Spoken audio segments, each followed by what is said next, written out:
Welcome back no sa ating YouTube channel, sa ating call center BPO Philippines, no. So, shoutout sa ating mga subscribers diyan at patuloy po kayo mag-subscribe, no.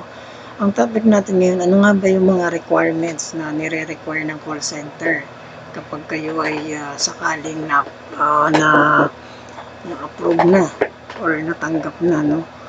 So, syempre, after ng final interview, meron tinatawag na job offer.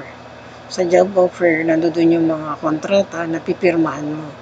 Okay, so ano ba yung mga requirements? Siyempre, basically, iba-iba kasi sa ibang call center, ang kailangan lang nila medical tsaka NBI. Sa iba naman, mahigpit. Lahat ng requirements, pati proof of education, proof of employment sa dati mong employee.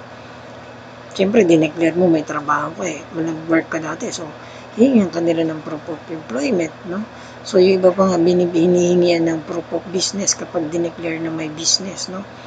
So, yung iba daw, hinihingian pa ng mga permits. So, ang mga mas maganda dyan, guys, huwag mo na i-declare. Sabihin mo na lang na huwag mo na lang sabihin yung business mo, no? So, basically, yung requirements nila, kailangan, syempre, meron kang TIN number din para na sa ganun, doon nila nilalagay yung tax na binabawas nila doon sa sahod mo kasi mahalaga yun lalo na yung pag-ibig din, kinakaltas yun kasi empleyado ka nga ng kumpanya nila.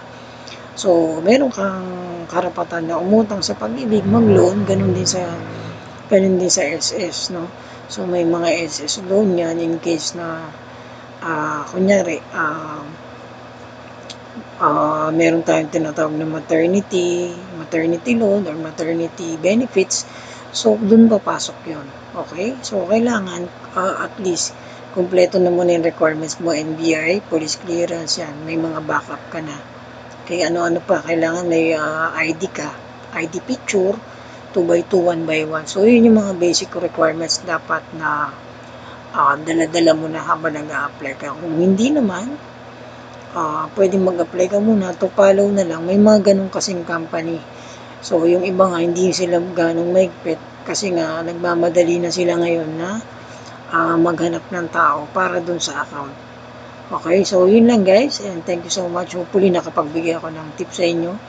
And don't forget to subscribe the channel and God bless you.